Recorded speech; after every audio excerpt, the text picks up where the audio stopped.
It's Monday, time for the Man Cave, Volume 2.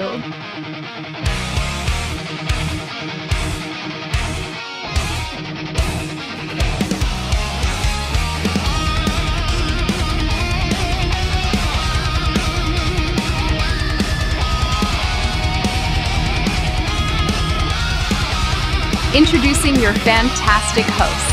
Monday night, the cave comes alive. Plastic legends and heroes thrive. From the shelf to the heart, they jump and dive. Collectors unite under neon's glow, where the rare and the retro steal the show. Welcome to the Man Cave, Volume 2, where the old and the new find a view.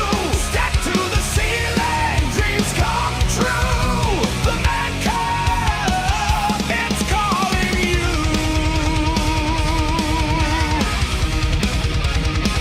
It's calling you.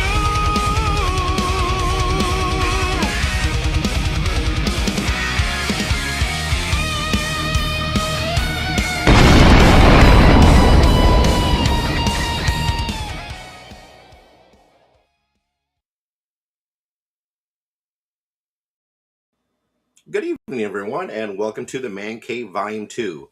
Tonight's guest is Jim Beard, and this is episode number 28. And Jim is a author, and you may remember him from the DC Jones books. So we're going to look forward to having a good conversation with him tonight. So before I get started bringing in the co-hosts, next show is going to be Kentuckiana. That's July 18th. That's in Shepherdsville, Kentucky. And now before I bring everybody in, I have a commercial I want to show from our friends at Two Guys Toy Store. So let me play this for you right here. They say the world has enough heroes. They're wrong. As the shadows grow longer, we need someone who doesn't just fight the darkness, someone who can command the light. I am Bullet Girl. I'm not just here to protect the city, I'm here to change the game. Watch the horizon. The future of justice has arrived.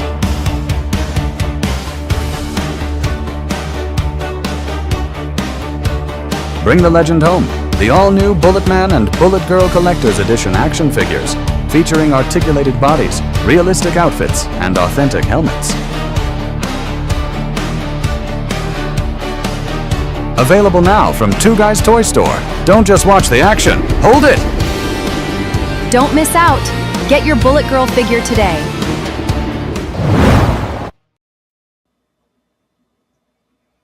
Okay, and that will be available at the Kentuckiana G.I. Joe show there.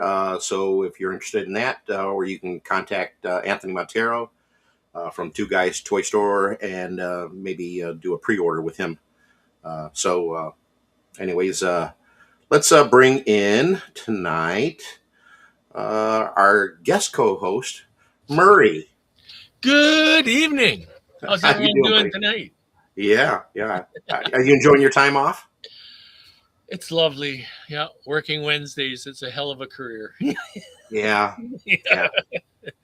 It is so hot here today. It was 102. Well, With it's supposed to be 100 with here. the tomorrow. humidex. Yeah, it was pretty warm today. Yeah, and we got forest fire smoke. Apparently, west of us is burning like crazy. It got up at 8:30 this morning. It was already, 80 degrees. Don't you guys use that maple syrup foam stuff that you put out fires with? Oh, I wish. It would sure smell a lot better. Yeah, I guess it would. Yeah, sorry about that. Pretty lame. Waste a good maple syrup also, but It would be. Yeah, it would be. All right. Let's bring in Dan DiBiase. I am the god of hellfire, and I bring you fire to teach you to burn. Hello, everybody. That Burn Baby Burn Disco Inferno. Burn, baby, burn. Disco Jeez. Inferno. Burn, Yeah. baby. Burn that mother down. Yeah. Okay. Oh, Let's bring the in Ernie. memories. There's Ernie. What's up, Hi, Ernie. everybody? How you doing? Everything okay? Yeah, I'm hanging in there. Everything's good. Yeah. Come on, sing your fire song. The roof. I don't know no the fire roof. song, but I'll tell The you what. roof is on fire. The roof. I'm the same as Murray. I got 2 big fires in my area. One to the south and one to the north. Oi. I was going our to say side- his song would be "It's Raining Men," but I guess It's raining. Oh, You know, he's sorry. like, You know, I'd have a reply for you, but don't want to go off the rails too soon. yeah, I don't want to go off the rails here Stacy's pushing it though, isn't he? because he knows I won't say nothing. Oh, he's hoping. I'm going to keep it PG. Keep Yeah. it PG. I'm driving in my car. Turn on the radio. Okay, jeez. All right. Let's How bring many in more our fire last- songs can we do? It's like Oh, we don't need to do fire. Welcome, Jerry. Hey, Hey, Jerry. Jerry. How are you? Hey, I'm not singing. I'm not going to sing. Oh, come on. Get one of your puppets. They sing. They're all buried. Next time, I'll bring a puppet. He'll be singing. Yeah, I told you. The puppet will be singing. That's awesome. He will. Okay. You asked for it. Yep. Yeah. That I want to see. Yep. You shall. All Okay. right. All right. Ernie, would you like to check in the chat? Hello, everybody. Good evening. Ernie, can I introduce everybody? Oh, yeah, let's do it. Yeah, let's. He takes a week off, and look what happened. I Yep, know. forgets it all. Holy crap! There's You know, you get a little rusty here and there, you know? Did you see? Did you see my questions from last week? Stace, your daughter's so sweet. Yeah. Yeah. All right. She spawned. She likes when we say All right, majestic so She does. potato. first one to visit in the chat was I am the majestic potato. You are? We have Astro Joe. We got Astro Joe. Hey, Craig. Hey, Craig. We have Robert Glenn. Hey, Rob. We have David Franks. We have Adam LeMay. Adam. Adam. Thanks for joining us. We have Anthony, F5580, I believe. 2 guys. We got Sure. Andy and Indy. Andy. Whoa. We have Seth67 Creations. Thanks for joining us. Yeah. Oh, is he back from vacation? That guy's always on vacation, man. I know. I live vicariously through him, man. That guy's got quite a life, you know? You can't wait to see what tank he shows tomorrow. Yeah, right? We have Matthew O'Connor's in the house. Matthew. And we have Moondoggy. Moondoggy, it seems like we haven't seen Moondoggy for a He's been busy. He's been, Yeah. Yeah. Thanks for He's out of joining us, school now, Moondoggy. so he's busier. Yeah, so I want to thank everybody that joins in and watches our crazy podcast. Thank you all. So thanks. Thank you. Yep. Yes. Yep. We wouldn't be here without you. That's right. That's right. That Or is we correct. would. We would just be very lonely. Much more That so. is- Yep. Yeah. All right. I think I'll go first tonight. I have something I want to show. Okay. Turkeys. Walk like an Egyptian. You guys are. There's something wrong. See, and they wonder. They think something's wrong with me. I'm like, really? Well, that's the obvious. Yep. Oh, look who else is here. Oh, Hey. it's Paul the Harasser. Yeah. Oh my God. You know what? This guy, on, Paul, Paul. Taking a drink. this guy Paul has harassed me for his I need a drink dumb of it. little painted toy soldiers. To Paul. To Paul. To Paul. There we go. To Paul Knapp, grow up. Or take a nap. That almost came out. Oof. Love you, Paul. Bugger. Hey, Chris, thanks for hopping on. That's Little Dan, right? Chris Rossman. All right. Little Dan. That who that was? He looks angry though. It's for Murray. Thanks. There he is. All right. Enough. Torpedo. Anyway. All right. Anywho. Anyways. All right. Here we go. What do you got? All right. I got this in from Syndico, and I paid 6,000 yen for it. I had to look it up because I don't remember. I bought this just a little while back, but I can't remember yesterday. Thanks, Paul. So this is called the Secret Base. Oh, you did. And 6,000 yen. So about $10. 6,000 yen is $36.94. Mm-hmm. So that's the actual cash that I. So this is it.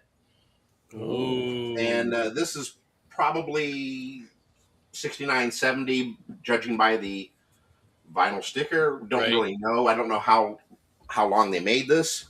So this is what it looks like around.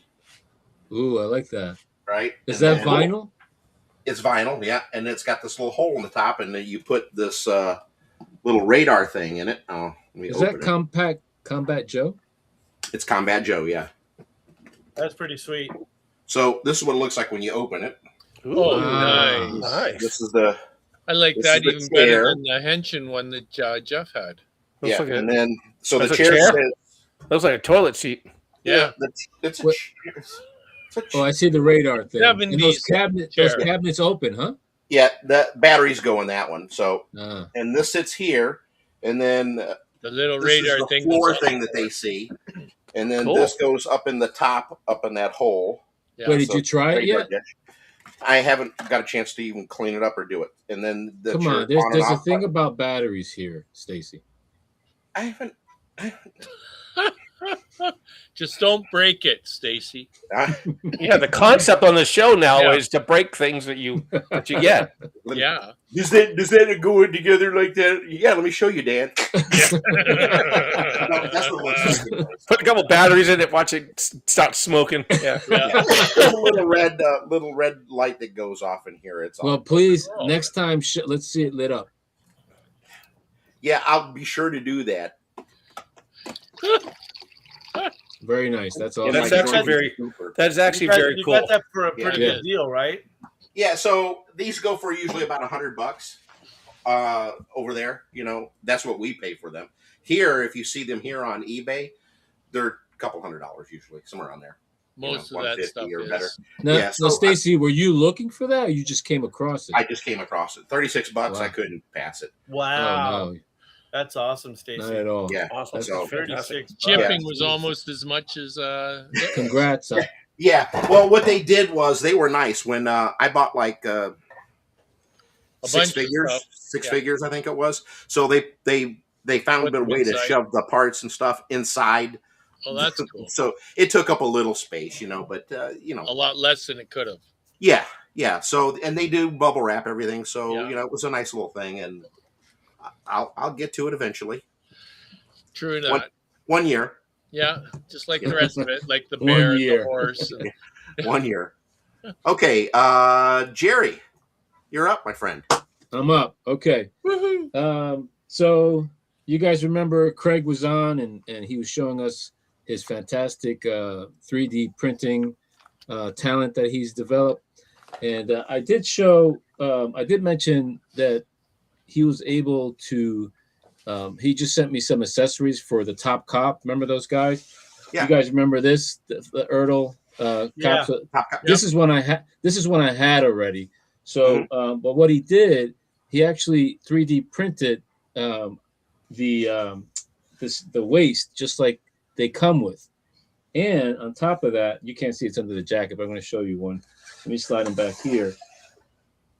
So these rods. I mean, if anybody's looking for these rods, work fantastic. They're on Amazon, but you can see a little clearer this way. Let me show you.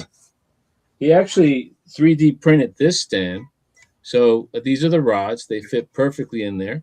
As you can see, he made this look like a dog tag. Dog tag. It's awesome. Cool. Yeah, it's really nice. So you could put a jaw on there that represents. So he's planning on, I know he's saying this, hopefully it's not a secret, but he's planning on making customized bases for all his characters so that the character is going to stand on their own base. Cool. You know what I mean? That, Yeah, it's that really was cool. a gift? That was a gift? Yes. You know what I'm going Yes. to say. Yeah. Where's the rest of them? Yeah. Where's ours? Yeah. Where's ours, Craig? Ooh, poor Craig. Sorry, Craig. But anyway, what I was getting at. Dang, Craig. So he went ahead and just sent me this outfit from the NYP World's Finest from Ertl as well. Yeah. So all I had the head, and I had the head, and then I just took a Hasbro Muscle body. Walmart body, one from the Walmart Adventure Team. Yeah. And so I just popped the head on that. And so this is a cop, and I put a Hasbro belt on him, and he's almost complete. Now I feel like completing him with all his accessories, but he looks fantastic. This is what it looks like if you can see the back of it. Again, Craig 3D printed these waist holders. Right. Like you see here. Cool. And these are actually just like the ones that came with the Ertl figures. Oh yeah. Oh, So cool. yeah. Very cool. So he's almost done. So I'm glad that because you need two cops. I don't know if you notice with my collection, anytime there's a guard, you need two. You have to have two. So if I'm gonna have cops, I can't have just one cop. I need two. So where are you going to put the donut shop? Yeah. Wherever two or more gather in the name. That's right. I do have a box of donuts. I'll show them next And time. a coffee maker. Yeah, you definitely need that 21st century cop I showed last week. Yes. Yeah, you need that. I didn't realize they made quite a few officers in that. Oh, they line, made so. 21st century made a lot of and a cops. ton of Yeah. outfits. Yeah. I have a They few did. carded ones still. Yeah, that's right. Carded and boxed. Also, I wanted to show you something, Ernie, when we were chatting about that kite where the action figure floats down. Yeah. I just wanted to show you. I meant to show you before we started the show, but I can show everybody else. Remember the shirt I was telling you about? Yeah. This shirt can fit on a 12-inch figure and a 6-inch figure because it's a lycra. Oh, So, I mean, I'm not going to use Looks this like guy, but oversized. I just wanted to show you what that shirt looks like when you get it. If you ever, buy one of those fly guy kites. But another thing I want to show you, I'm sharing, is my cousin's daughter. She actually made this figure in yarn. I saw her, my cousin shared a couple of photos of her. She's amazing. She's artist. She draws but she knew I like Indiana Jones. She made this character completely out of yarn. So I don't know if you guys can see really? that. Wow. That's pretty cool. That's all handmade with yarn. So she got all the colors, shoes. Look at the whip. He's got the bag over his shoulder. I don't know if you can see that. Yeah. The hat. And and so you know what? If anyone's interested, if you have a favorite character, I just think it's really cool. It really reminded me of the voodoo doll he had in Temples of Doom. Yeah. Oh, yeah. But very cool, really nice handmade. Is there an armature inside it, or? Yeah, I believe she said it was a paper clip she used. Oh, so okay. it's all wired. Yeah. You can I did the same pose thing. them. I made one out of paper clips too, out of used Band-Aids. So it Oh, works good. yeah. So you can see the yarn. Keeps So trying. It's all this It's is very all nice. yarn. It really is, though. Yeah, No, it's really no That is fabric. amazing. Yeah. Yeah. Wow. very good. Very That is talented. awesome. Very cool. Very talented. Yep. Shout out to Caitlin. Also, I came across. I don't know if you guys know. Also, One more thing. yeah. Don't forget the new series coming out for RoboCop on Amazon. It's been confirmed, so hopefully they do some action Stargate's been figures. confirmed and unconfirmed more times than Carter has freaking pills. So Is it I'm gonna be just like- hoping. I'm it the just original? hoping I'm they- really miffed about it. I'm just hoping they do some figures if the show does Well, well. I hope they. I mean, Amazon put out Spider-Man Noir or Spider Noir, so hopefully when they put this out, you know. I mean, I just hope it's RoboCop looks like that, not the other one. Like the new one. Yeah. Oh, also what I have on here, just want to show you, from our guest. Oh, look at you kissing up already. Man. No wonder he gets all the free stuff. Yeah, no kidding, right? Nope, you're wrong. Hey, Jeff. What's up, Jeff? We got a really big room tonight. Yeah. Okay, here we go. Bought a book. Make sure check out Jim's books. We chatted back when we were in the same Yahoo group. Fantastic story. It's available on Kindle. So make sure you check out his books and support his art. All right. Awesome. And that's it. I'm done. All right. You sure? Oh, you sure that was only 20 minutes? All right, One more. I can grab one something more else. thing. It was actually 22:38, but we're not counting. So, Ernie. Hello, Ernie, sir. How are you? Good. What How What you do you guys have to show doing? us? I'm doing great. Good. So I got also only I didn't get these free, but I got these. I got these. Just twisted, eh? I got these from our guest, Craig Sarton, also Astro Joe 62, and he showed the pictures of his 3D attachments. Yes, Oh, the that's arm, right. right? Cool. Yeah. So I reached out to him, and I actually bought 2 sets. Cool. Those are awesome.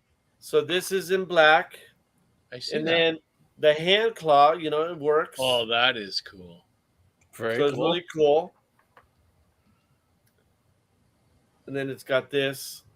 It's like I'm going to assume like a laser type weapon. And then I got it. With four. And then I also got it for the adventure team in yellow. Oh, nice. That's cool. That's awesome. That's a nice color. Yeah. So you don't have a figure to kind of demo it for us, Ernie? Yeah, like Come you on. must have a naked figure there somewhere. I do, but this is made to fit the Joe bodies, and I didn't have one handy. I did try. That's unacceptable. Next week's Very show, unacceptable.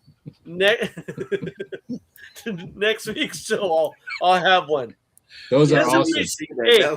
let's appreciate the mail call, okay? This Yes, is a we mail are. call. Yeah, you're right. You're right. All right, Yeah. this is Yeah, a mail very nice. call.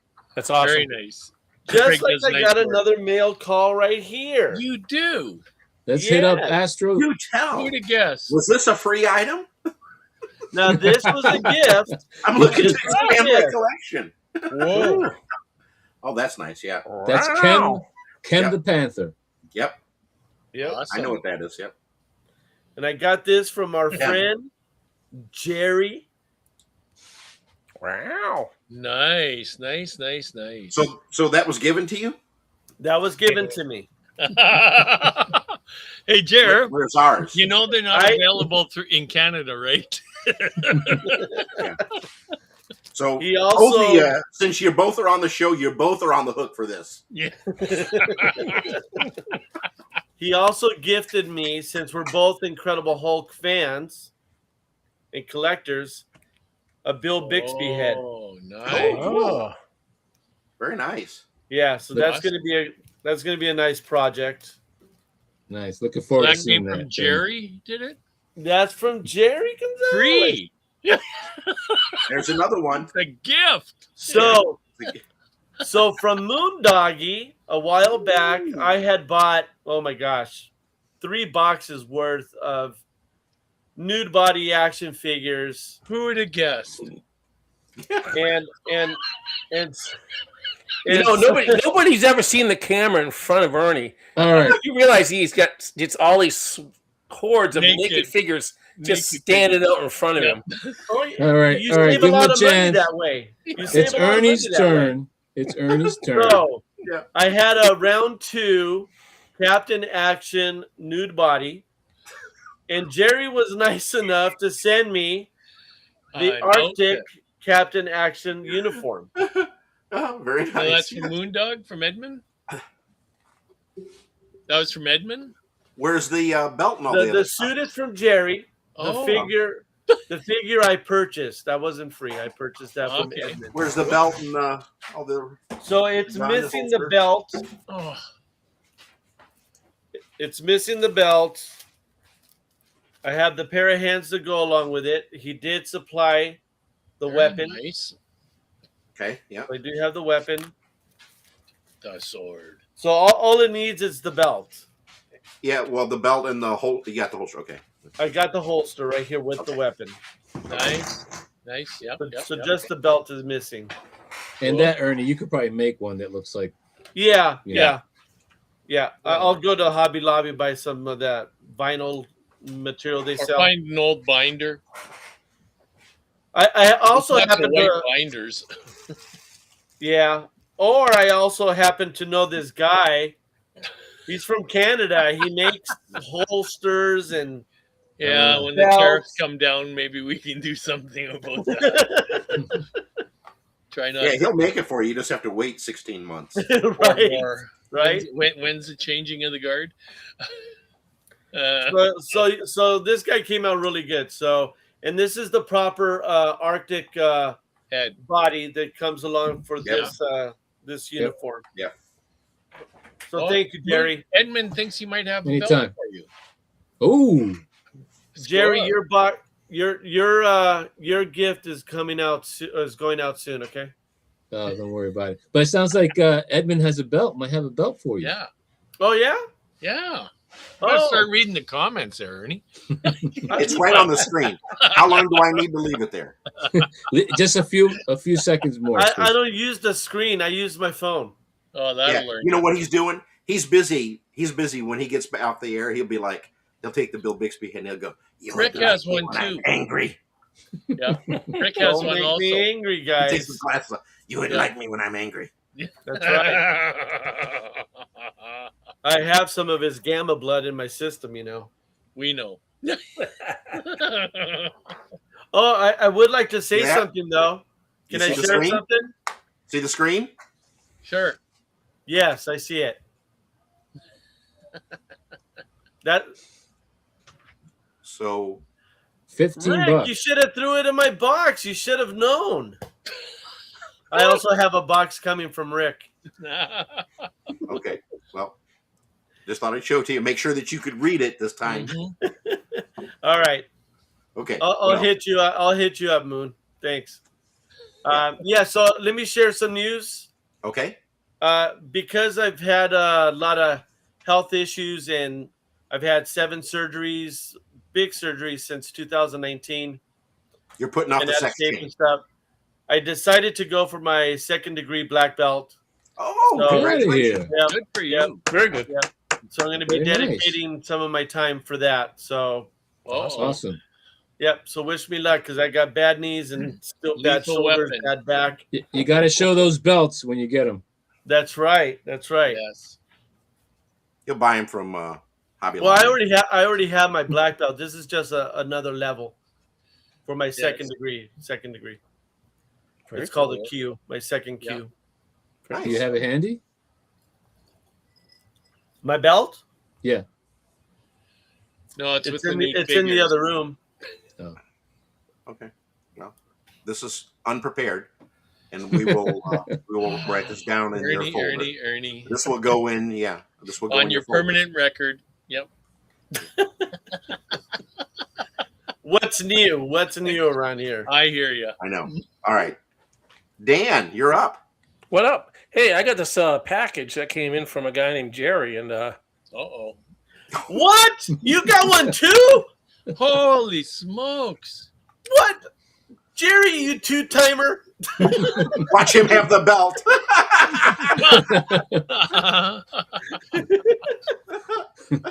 alas, I have no holster or belt. Oh, buddy. When I come across them, I don't know, Jerry. What did you do with the? I don't know. Have no clue. What in the heck? You probably Who's used them talking? on a custom No, figure or something. my I Alexa, think so. my Alexa started talking to me. Sure it is. You forgot to take those batteries out of that blow-up doll, didn't you? Oh, Stace.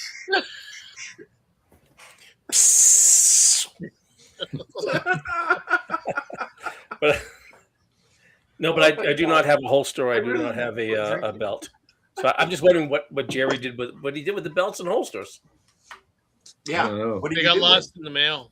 No. If I come across them, they're on their way. The mail pilfered them. And I want to show a couple things here. We're doing a little free falling here. We're free falling. Soon, Anthony. Awesome. I don't have the spider. I'm not going to dig the spider out, but we're going to show there. the fantastic. Wow. Nice. Free fall. Very nice, dude. Is that vintage? No, this is all 40th. Yeah, right. That's still nice. It's So- very It is. nice. Yep. So we got that one. And then we're going to continue with a few of these guys. Let's go with the fantastic free fall. Very nice. And he talks. Very Ready? Ready? Everybody? Shh. Enemy fighter, 12 o'clock high. All right. Over target, bombs away. Runway clear, prepare for takeoff. Fighter pilot, scramble. My favorite thing about this was this had that famous pressure. I used to have him hanging from a ceiling at one time. And in the middle of the night, he would love to talk. He would just randomly start talking. So, Really? No, Yeah. that's funny. I like yeah, that. that happened a lot. You guys must have known about that. That happened a lot. It's just like a little tiny switch inside it. Yeah, And it's a if you got microswitch. if the I don't know, the pressure in the house changed or whatever, it would cause it to go off. And you would just randomly talk every so often. You just hear the Maybe you hear enough the to alarm, get your whatever. Attention. So Sure. We'll go Yeah. with that. Is the parachute in the pack? yeah, it is. Okay. Come on, everybody. That's pretty cool, Dan. But yeah, it's I just wanted to dig these out. I was going through some stuff and I found them. I was like, I need to show these guys. Definitely. Show all the cool things that people missed out on. Yep.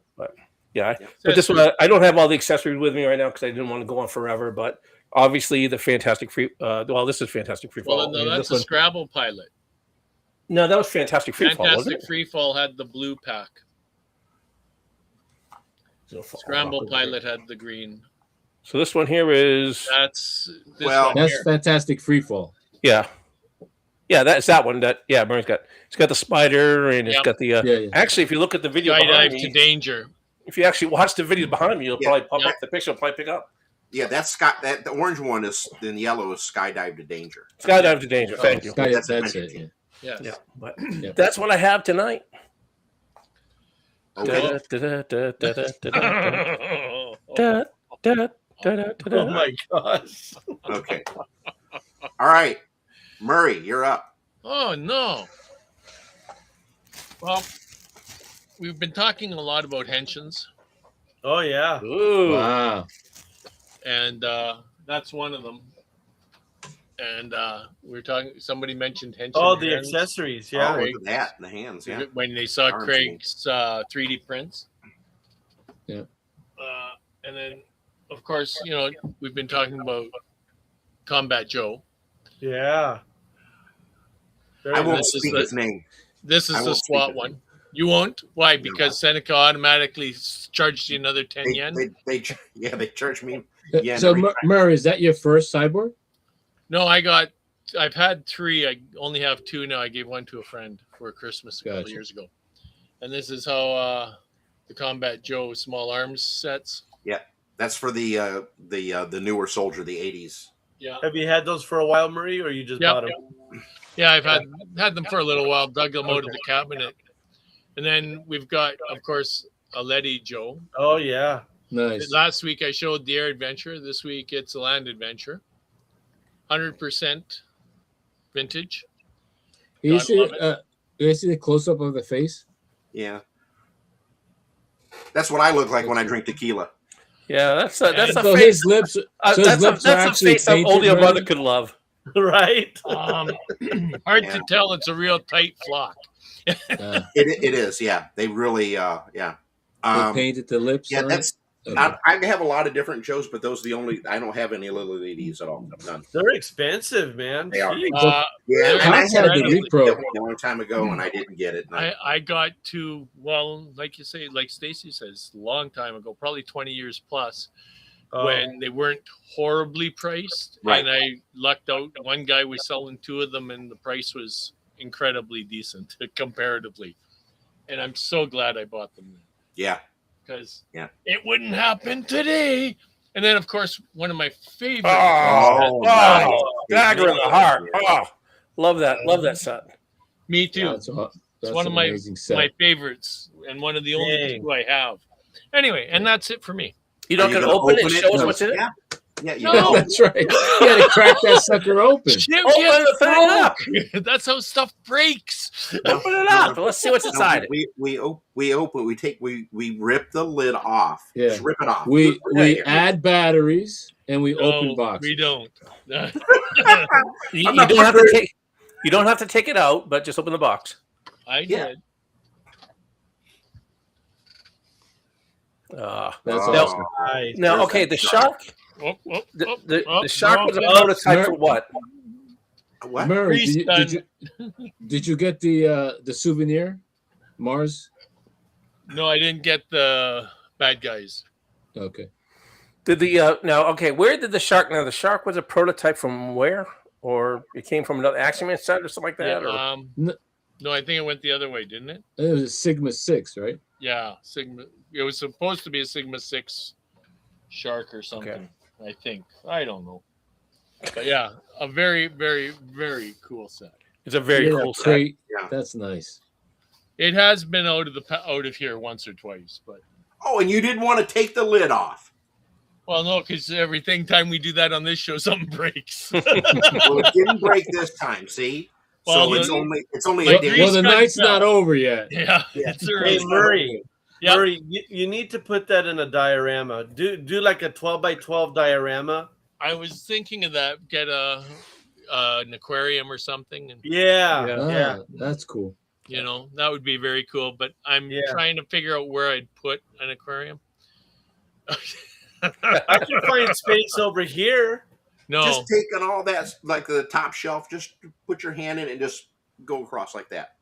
Just knock everything off, like where that sea wolf You get is. some space above where the hat is, That's all above you need. the cabinet Yeah. mounting in. what? You can space No, up there. You see what's up there? There's foot lockers and stuff and hats. Just push it off the side. Just push. Jerry would like one of those hats. My Well, fedora. there you There go. you go. Make room. Just what you do is gift everything on one shelf. Yeah, I don't think so, dude. That's Yeah. a nice share, I don't Murray. Very Well, nice. thank you. Very nice. Yep. Very nice. Yeah. Is mine in the mail now? Finally? Oh, that's right. We're waiting, aren't we? Everything's waiting on the postal system. Nice. Okay. Yeah. All right. Everyone, please welcome our guest now, Jim Beard. Hello, Jim. Yeah. How are you? Hey, Hi. Jim. Get your Hey. There we go. Hey, Thanks for You joining waited. us, Jim. what? You waited. Well, you know what? I actually wrote an entire novel while I was waiting. I somehow believe that. You have 30 under your belt, so that would not surprise me. Believe me, this is going to be a tough act to follow, guys. I don't have a fire song prepared. I'm sitting there thinking, like, I can't think of any fire songs. And I thought of Billy Joel's We Didn't Start the Fire. There we go. Yeah, There that's you good. go. The But fun. I'm not gonna sing that. So. I got 2 things to get out of the way. Ernie, I need you to go into your settings and go to the camera icon and go to mirror camera, okay? And click that on. Your Captain Action emblem is backwards. Yeah, I I saw had to that. I do saw it, that you too. have to do it. Yeah. And then Jerry, where the hell did you get that Kindle thing? Because that's more than 10 years out of date. Yeah. You and I you were in the Yahoo groups, right? Back in the Oh, day.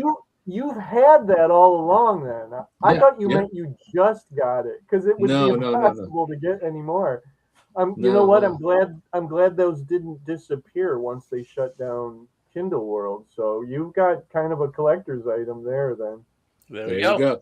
I need for you to sign my Kindle now. See, now that's what I hate about the digital future that we're living in, and you know, artists doing things digitally and ebooks and things like that. You can't sign any of this stuff. You know, it's putting us guys out of business. It shows. Yeah. So, Jim, why don't you go ahead and tell some of the viewers a little bit about yourself?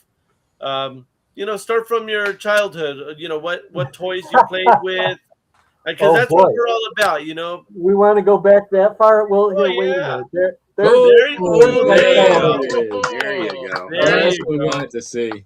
Oh There's, yeah. there's my here's my childhood right here. Awesome. Nice, Awesome. nice. So, Yeah, Karloff, I love Karloff. Karloff, you man. know, I've always said I'm a child of pop culture.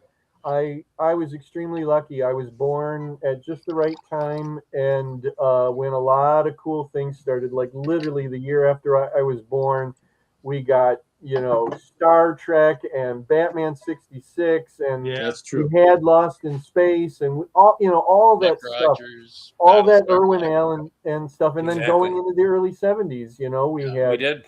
all the great Saturday morning cartoons, and I had $6 Million Man and you know, Three's Company and all Starsky and that stuff. Hutch.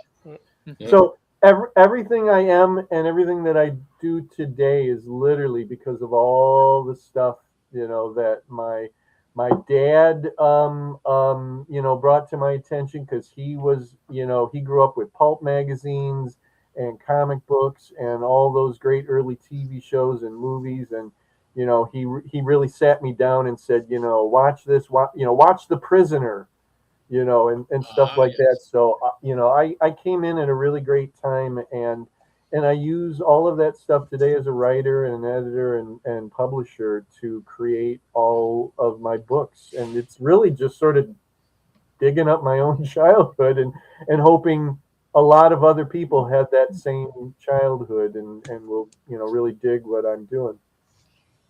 So that was your inspiration to become a writer, was your childhood, the things that you experienced. Oh yeah, absolutely. You know what's funny is I was a storyteller when I was a kid, but I didn't really realize that then. I actually was an artist at first, a visual artist, and thought that's what I wanted to do for quite a long time, and literally all the way up through college, and I graduated with a BFA in graphic design, and then I don't, you know, I just never applied myself to it, and it just really didn't work out. So I kind of went to my other, what I thought my other strength was, which was creative writing.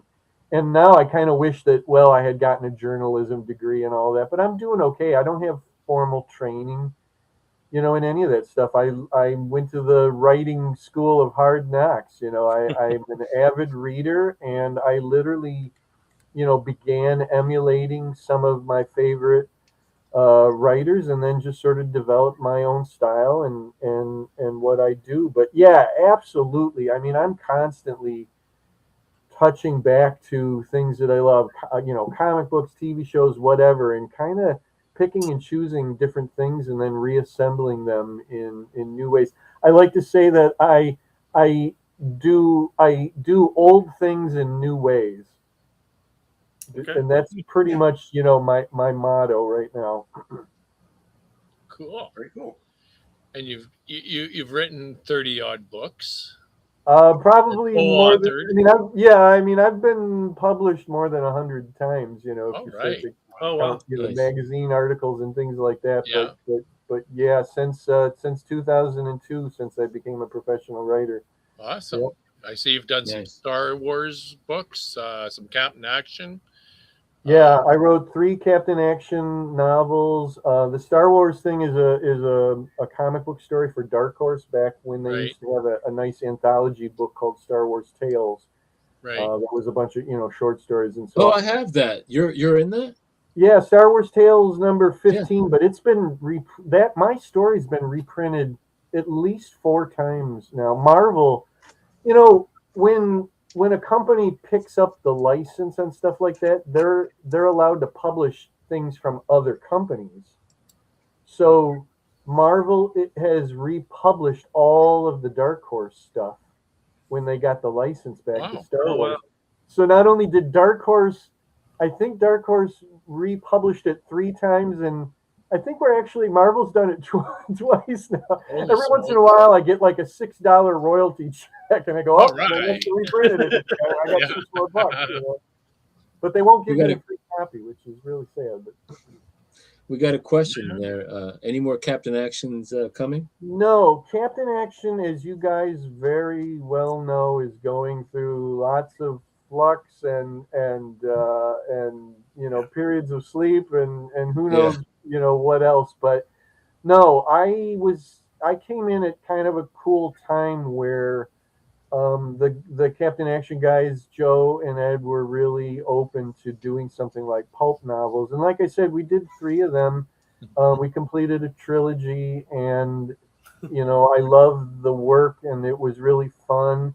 And then they kind of moved on, and they're doing different things now. And I kind of talked to them a little bit about doing something with the new stuff that I We're say talking about. with a grin that they have coming out, you know, but I don't think that's probably going to happen. So I consider it just like a done in one little Yeah. era that I had, but they're still out there, you know, they're still in print, and especially that first one, I'm so proud of it. It came out to be such a perfect novel for me. Was that Hearts of the Rising Sun or Hearts Cry of the of Rising Sun is number 2. Riddle of the Glowing Men is number 1. Hearts of the Rising Sun number 2, and Cry of the Jungle Lord is number 3. Okay, so Riddle of the Glowing Men then is the one you're talking about. Is Yeah. your number 1 your favorite? Yeah, Yeah, definitely. I think I And, have that. and what we did is Have to at check that it out. point they had done a sort of a Bible to read Jump the Character for the Moonstone comics. Okay. So that's what the novel's background is based off of. You know, he's not Clive Arno from the DC comics. You know, it's funny. It's been so long I can't even remember. Miles Drake, I think it was in the Moonstone stuff. And what I did is I kind of picked and choose things from that Bible and kind of almost made the book universe even yet sort of a little bit different than the comics. And I was able to use Dr. Evil, and I used Action Boy, and we created some new characters too. There's a Japanese version of Captain Action, wow. and then there's a Japanese female character too that sort of inherits the mantle of the Japanese Captain Action, the male. And we kind of had some plans, you know, for her, but that didn't really, you know, manifest. But I still sort of half own that character, and I'm thinking about asking those guys if I could maybe use her in I'll tell you what, use her in the DC Jones books that I do. Well, that'd be cool. Nice. Yeah, that would be super cool because the Captain Action books take place in the 60s and DC Jones takes place in the 70s, so it's Right. you know, not too far removed from that. Well, that'd be cool. Yeah, I think so too. That'd be really cool. And you've also even done a Planet of the Apes book. Oh my God, that is Back in maybe 2017. my you know, one of my biggest achievements. My co-editor Rich Handley and I, you know, that's been 8 or 9 years I think that book has come out. Yeah. We still can't believe that we were able to accomplish that. Again, we hit right at the right time because we did that book, and then Titan, who published it, who had the rights, you know, the movie rights and all of that, they didn't want to, you know, go on. We had plans to do a few more of those anthologies, and they were good on it, and then they weren't. But we took a step back from it and said it's another, you know, perfect storm of a thing. Maybe it was only needed to be 1 volume, and I got to tell you, you know, that's like the book that I have that has the most reviews and the most positive reviews. Captain Action, Planet of the Apes fan really went pardon the pun, ape over it, and we're really proud of that. And then you know what? I did a little bit of work on the recent Planet of the Apes role playing game. I wrote some sections of that for the ANSA source book, and that was another. It was fun returning, to that universe. Cool. How did that happen when you went from writing to the They game? actually asked me. So, Drew Gaska, who is the head of that whole project, the role playing game, he actually has one of the short stories in the Planet of the Apes Tales of the Forbidden Zone anthology. So we already knew each other, and he said at one point to me in private, he's like, you know what? It looks like we're getting the rights. The company that he was working with, we're getting the rights to a role playing game. It's never been done before. All these years of role playing games, there's never been an official Planet of the Apes role playing game, and Wow. it took a little while, and then finally, came the day where he's like, okay, the contracts are signed, where it's a done deal. We're going to go. I got several other writers. Rich Hanley was in it too, and he's like, what do you want to work on? What are your favorite movies of the original 5? And I said Escape and Conquest, and he goes, okay. He goes, here's the characters I want you to, profile. Here's the locations I want you to describe, and here's some of the equipment and objects. And we just had a blast with that. It was so fun because you had to think about somebody using what you were writing in a game, in a role-playing game. So not only were you describing the things, but you had to plant things within the descriptions that game masters could kind of springboard from. You planted a little funny comment that was open-ended, and then a game master could go, oh, I wonder what would happen if I took that and we kind of went down that path. And boy, was that, that was a really, really fun project. What year was that? That just came out last year. Oh, wow. Yeah, I mean, it's still, fairly new. They had a Kickstarter for it, and it was a core rule book, the ANSA source book. It had all this stuff. I mean, there was miniatures, there were dice sets, there was game master screens, maps. I mean, just tons of stuff. What company again?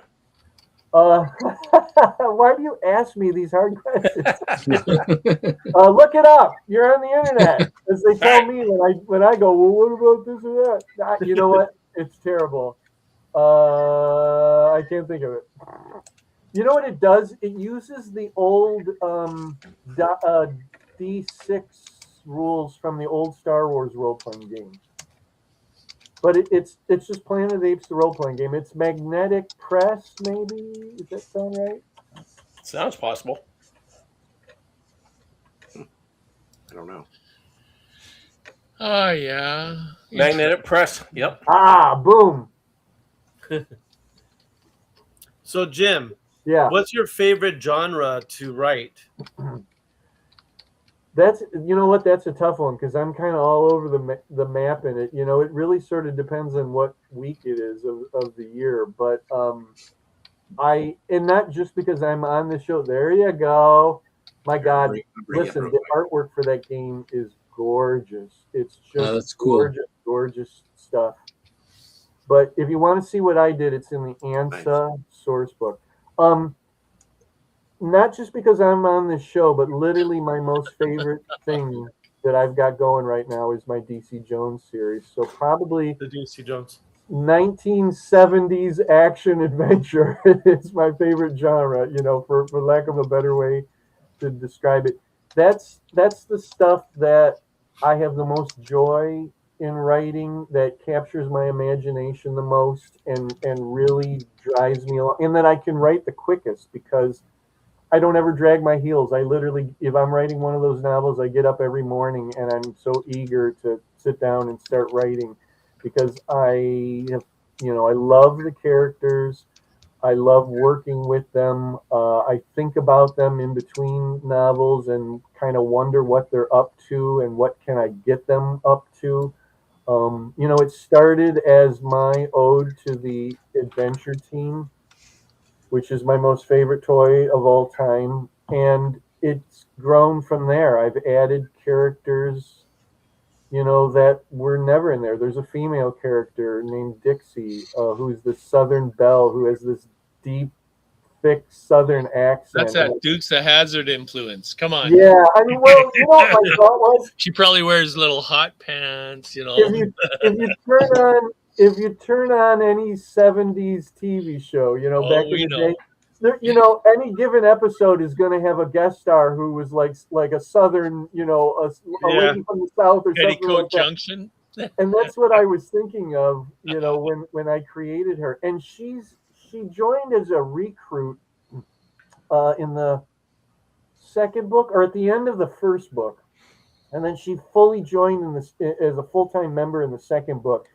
And now, it's like I want to write literally a solo novel with her, because it's something that the toys didn't have. Probably back then it wouldn't really have worked anyways. I mean, Dynamite didn't really work for Action Jackson. It's that sort of thing.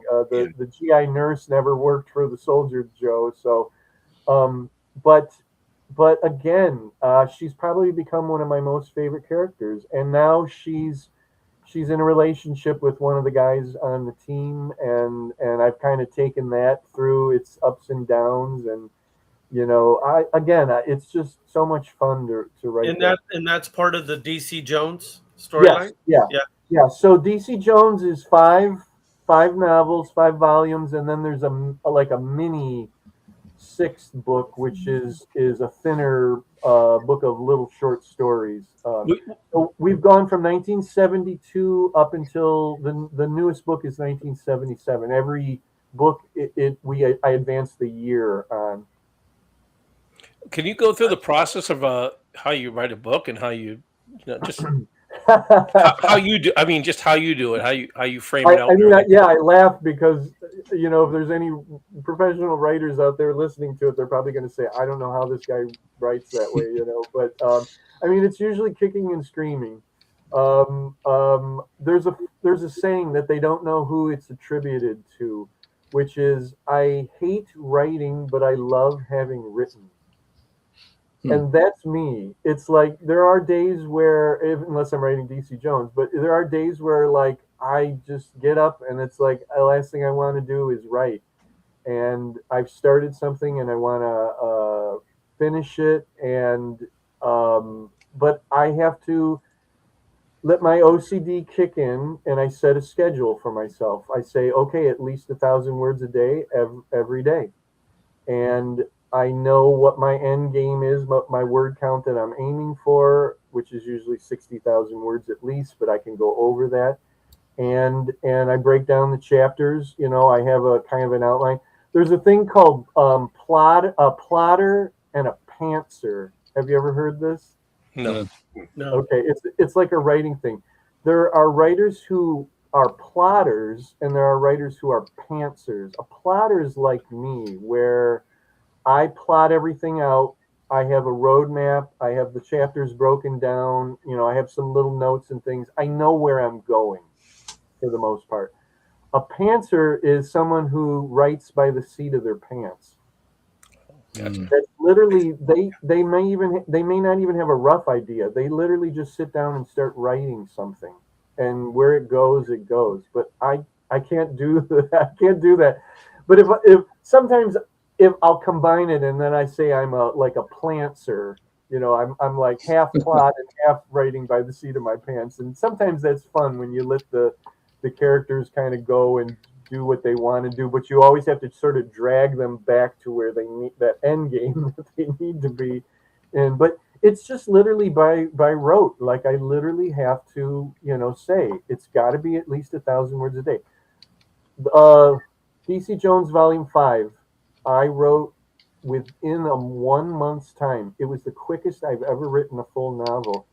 I wrote at least 24 to 2,500 words a day for 24 chapters, which is literally a chapter a day. It was 24 days to write it, and then however many days to edit it. And and that just kind of speaks again about that I was really into what I was doing and what I was writing. But I know I can't do that all the time. You know, I mean, that would probably kill me now to do something like that. But Yeah. again, it's literally like I know what I have to do every day and I get it done. And then I feel good. You know, it's like I don't have to worry about it for the rest of the day. I get up the next morning and then I do it all over again. And there are some books where I'm waking up in the morning and I'm already writing in my head. I'm literally writing sentences and I can't wait to open the laptop and get that out of my head and get that down. Those are the days that are few and far between, but boy, when they happen, it's it's a kind of magic in a way. Wow. Well, now I'm a Bruce Lee fan, and I see you've also written a Green Hornet. Yeah, I saw that. Tell me a little bit about I, that. it's a Green Hornet novella, and then I also have a short story that's in a volume with another short story. So, going back to Moonstone again, Moonstone Books, by run by Joe Gentile. I've known him for quite a long time, and I always wanted to write for him. He had a couple of properties that I really loved from when I was a kid, and namely Kolchak, the Night Stalker, 70s. Watched that last night. Yeah, thank you. And then Green Hornet, from the 60s. And the first thing I wrote for him was Kolchak. I wrote a Kolchak novella, and he seemed to be very happy with it. I was really happy with it. And we were at the Windy City Pulp and Paper Show in Chicago one year. And he was there, and I said, what else can I do? And he goes, well, look at the licenses that we have. And I'm like, dude, I want to do Green Hornet. And he's like, okay, pitch me a story. And I did, and he said, go ahead and write it. So I wrote I wrote basically a noir novel, but with the Green Hornet in it. And I'd never written noir before. I'm not even that like a big on the genre in film, but I respect it. I know what it means and how many people love it, and that it's a very certain thing. And I said, I really want to try to do that like this. And Joe's only direction was Kato has to be a badass, and I'm like, no problem there. And he's like, and the Green Hornet also has to be a badass, because sometimes in physical fighting and things like that, Green Hornet kind of takes a back seat to Kato a lot of times. It's basically like Kato just handles all that. And he goes, well, I really want the stuff we're doing to show that the Hornet himself is no slouch when it comes to fighting. He's not going to be the equal to Kato, who is, and I said, I can do that too. And I had a grand old time. So proud of that book. It's called How Sweet the Sting. Yeah. And one of the things that I'm really proud of is that it's a Casey story. Wendy Wagner, who played Casey on the TV series, really, really got short shrift on that show. She's a beautiful lady, and she is an interesting character, but the show's not about her, really. She's just sort of a service character in the background for the most part. I wanted her right out in front, and so really it's a Casey story, and the Green Hornet and Kato, it's not from their point of view. In fact, there's a brand new character, Dane Noble, who is a ex soldier who came back from, and this is said vaguely, he comes back from Vietnam, but before we were officially in Vietnam, so he was one of those special operatives that we sent over there. What's the euphemism? An advisor. Yeah. Well, we had advisors over in Vietnam in '63. Right. Well, he comes back from that more 65, 66. It's around the time of the TV series. He's back in town in '66, and he doesn't know what to do with himself, and he falls in with criminals and begins a criminal career. Yeah. So the story is from his point of view finding out about the Green Hornet. Green Hornet didn't exist when he left, and he comes back and he's like, they're like, yeah, you can do this for me, but you got to watch out for this Green Hornet character. He's trying to, take over the mobs and whatever. And he's like, what? And he gets wrapped up in finding out about the Green Hornet, getting the crap beat out of him by the Green Hornet, and ending up in the hospital. And he starts this little mission where he's like, I need my revenge on this guy. In fact, I think I'm going to kill him, actually. Jeez. And so the whole thing is from his point of view. The reader knows who the Green Hornet is, and of course, but our characters don't know. Casey knows, of course, but our main character has no idea. He meets Britt Reed, but has no idea that Britt Reed is the Green Hornet. So we have the fun of that you, the reader, knows, but our main character has no clue to it. And he's operating on the idea that the Green Hornet is a criminal, and that Britt Reed's just this stupid guy who runs the newspaper, who's Casey's boss, and has a stick up his butt. So basically, he and Casey fall in love, and that really complicates the whole thing. And then, as they say, hilarity ensues. We have a question for you, real quick. They Sure. want to know if you collect any horror figures.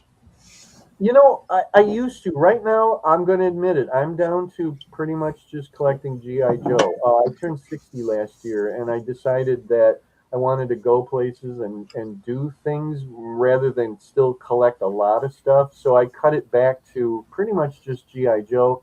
And I also look for the Mark's 6-inch plastic figures, the solid.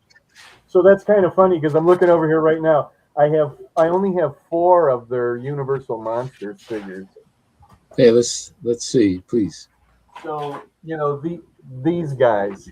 Oh, I remember. Oh my goodness! These Wow, are so hard to come by and in good shape. And in fact, Weren't those rolling up you don't see them that much. I went so far as I bought a Wolfman that his hands are both missing because somebody chewed on them. Dog chewed them off. The wolves, and then the I shape have of the figure.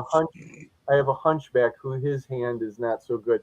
But you know what? I picked them up because they're original ones. They've reprogrammed. I love the Mark 6-inch figures. Yeah, the cowboy like that. I just love those. He's also missing a hand. Oh, that sucks. Well, that's common. When I met my wife, she and her older brother, when they were kids, they had 2 Man from U.N.C.L.E. ones from that set. Oh yeah. Except the guns were all like chewed on, and I'm like, I didn't chew on stuff as a kid. I don't know what kid sat there and I chewed on my army men and everything. Yeah. So yeah, I used to pick up some monster figures. I'm trying to think of here. You know what? I wonder if I can turn this. Can you see that? Yeah, there we go. Yep. Yeah. That's Is that Sideshow? Yes, thank you. I was like, couldn't think of it. It's Sideshow.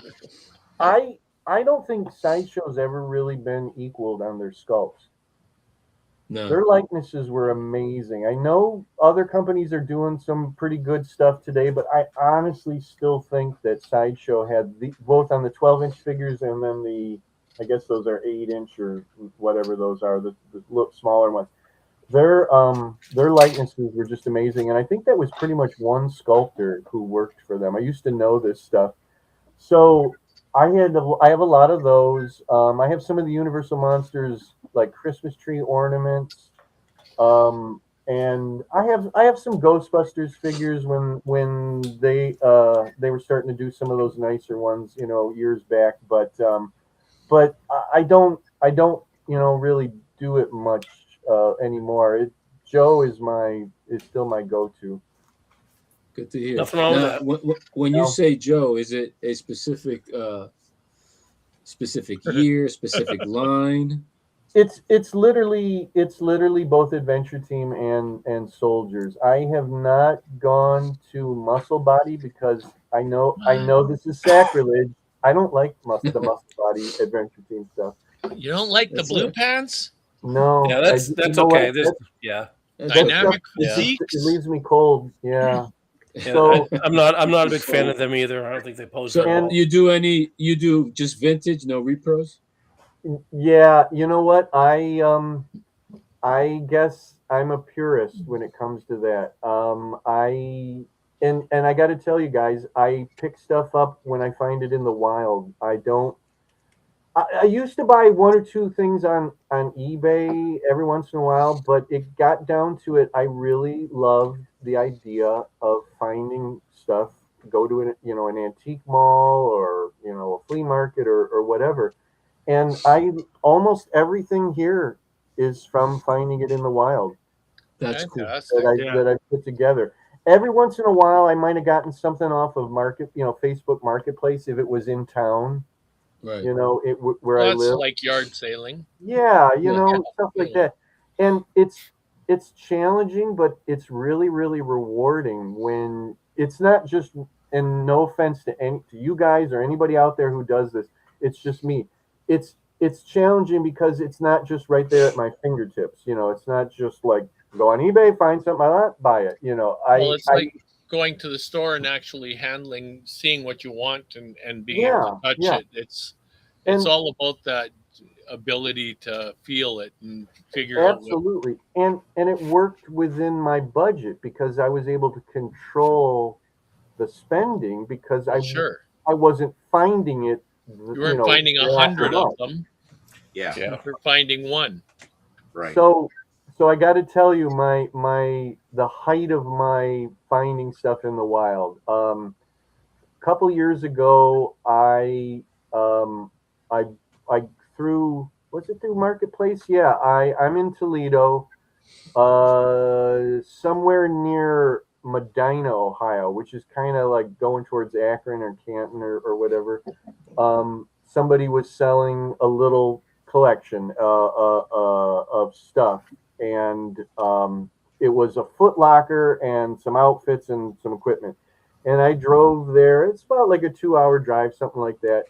And I met them in a parking lot, at a hotel, and it was kind of an older couple, and they said it was their son's stuff. And I don't ask a lot of questions unless they want to tell me, but something sounded like their son needed money or whatever. So it was really reasonable what I got, and they go, oh, we got a figure also. He's in the car. We didn't include that in the thing because it's kind of beat up, and I didn't even know if you wanted it. And I said, well, I'll take a look at it.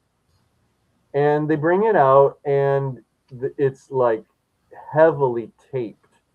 It's got scotch tape. It's got masking tape, duct tape. And Wounded in action, Joe. they're like, because I think what I was buying was $40. They said for another $10 you can have the Joe, and I said $50 altogether. And I said, what the hell? To me, it was like there was a story behind it. Like he was so loved that it like the kid literally it felt the Joe fell apart. And I said, you know what? I said it's kind of like it has character, and I'm like, yeah, whatever. Okay, $10. So I go home, and I start looking at it, and and I wasn't very well versed in the stuff.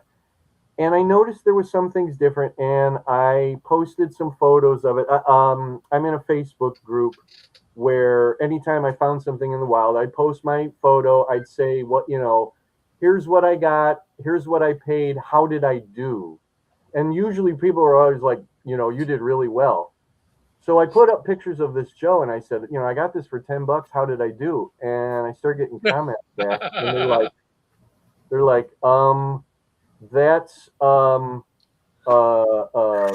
baby feet, the hands. They said can you open the shirt and look at the chest? And I'm like, yeah. And they're like, does it have like reddish blush to it? And I said, yeah. And they're like, what does the butt stamp say? And I said, there isn't any. I said, it's weird. It's pressed into the back. It's like heat stamped into the back. Oh my God. $10. And they're like, and they're like this, that, and the other thing, and they're like, oh, and I said, and you know what? I said the there was a poncho with it, and on the back of the poncho was old glue, and you could see where it was once on like cardboard and had been ripped off. And they're like, dude, that's a salesman sample. And I'm like, oh, wow, really? And they're like, the Joe probably is too. And by the way, that's like the earliest Joe there is. They said all these points, boom, boom, boom, boom, boom. So I went and researched it some more, and found out that it was a salesman's sample poncho, and the Joe probably was too. Fantastic! It was Wow, you win. It was one of the first ones that ever got $10. pushed out. And where is he now? Well, eBay. well, He was on eBay. I had him for about a year, if I'm not mistaken. And guys, kind of roll with me on this one, right? You went to Hawaii. I started to think that I was not the collector Worthy. that needed to be the caretaker of it. Right. When I realized what it was. Now, all the parts were there. He was intact. He wasn't loose. The band was good in him and everything like that. But he had Little cracking. I don't know why the kid didn't necessarily have to tape it. There was cracks. That was why he was taped. He had cracks. And I think one was kind of a bigger crack or whatever. But I started to have people give me ideas of what it could go for, and I was kind of amazed. And that was when I said, wow. I said, I honestly don't, I like what I do and I like what I have already, but I don't know if this is where it needs to live for the rest of its life, And it was kind of hard because I sort of knew where it came from, and I didn't want to feel like I was sort of, stabbing those people in the back, and I talked with other people, and they're like, no, you didn't, you had no idea. You did not cheat anybody, They're the ones that set the price. Yeah. So, and I literally thought I was getting one of the most beat up Joes I ever had. Yeah. And Overplayed with. in the box. And you were more doing them a favor as it was too. So Some days you win. I took some better photos of him and I put it on eBay, and it sold for, if my math is correct, 100 times what I paid for it. I guess that's the math. It sold for about 1,100. Yeah, that sounds about right. And the guy who got it was over the moon. Mm-hmm. I said, okay, when I was getting ready to send it to him, and I had to put insurance on it and everything, and I said, there's a little story that goes with this, and I want you to know the story, so you are now going to be the caretaker of it. It made me feel better, and he loved that. I told him everything that those people told me, and off it went. And I haven't and now it resides in Minnesota. What? Yeah. Ace or Chris, which one? Yeah. And after eBay took their cut, you got your $10 back. Yeah. Pretty much. Yeah, pretty much. So I'm trying to remember exactly what their cut was. Maybe about 100 of the 1,100. I don't know. But it, I felt good that it was going to somebody that I felt very certain was not going to turn it around again. He really wanted it for his collection. He said he didn't own any, that early of stuff, and the poncho went with it too, because that really, I felt, I have the Foot Locker still and a couple other, odds and ends, but nothing else resembled anything that looked like a salesman sample.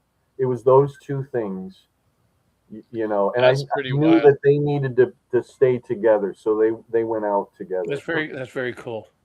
It had a full. I'm sorry. It had a full the army. It was the army uniform. Yeah, it was the army uniform with the rubber flat bottom boots with I think Hasbro's stamped into the bottom, and I had never even seen those ever before, live. So it was nice, I mean, he had a full outfit. Wallace. Yeah, these rubber boots. yeah, they were the brown. Yeah, they were brown rubber boots. Yeah. Okay, so I have a question for you, and it's a two-part. So you collect old GI Joes, and that's pretty much So you do adventure team and you do military. Yeah, Of the military, what is your favorite branch of service that you collect? And then of the adventure team, what is your favorite figure of the adventure team? Was it the commander or the adventurer or whatever? The military era. There's only one possible answer, and I'm gonna bring it down. In the Navy. The astronaut. Yeah. Gotta love the astronaut. So I don't remember. I had sent you guys when we were first gonna figure out doing this. I'd sent some photos, but I don't know if I sent the one from when I was a kid. I have this wonderful photo of the Christmas that I got mine, and my astronaut. When I was a kid, I only owned one GI Joe the entire time, and I got him Christmas of 1969. I came in a really crazy time at the very end of Adventures of, and then going right into Adventure Team. Yeah. Mm-hmm. So I had an Adventures of Joe and Space Capsule and Space Suit. Everything I got after that was Adventure Team. Yeah. So I had, in like on my block, and the kids that I knew, they all had flocked hair. They all had Adventure Team fuzzy heads. I was the only kid anywhere who had a painted head GI Joe. So mine was like cool compared to theirs, And back then I didn't really understand it. I wasn't sure, why mine was different. And then they had the astronaut for 1 year, and then he went missing in action. He just didn't come back from orbit. Yeah, he got put on the space station and disappeared. So I guess the answer to that question is the pilot. I guess because he's considered part of the pilot line, right? Okay, so and I had a redhead, and I was a flaming redhead when I was a kid, and my parents actually got me a redheaded GI Joe. So I actually gave him a name. I gave him my name and the last name Talbot because of. And shout out to Universal Monster fans out there because I love Larry.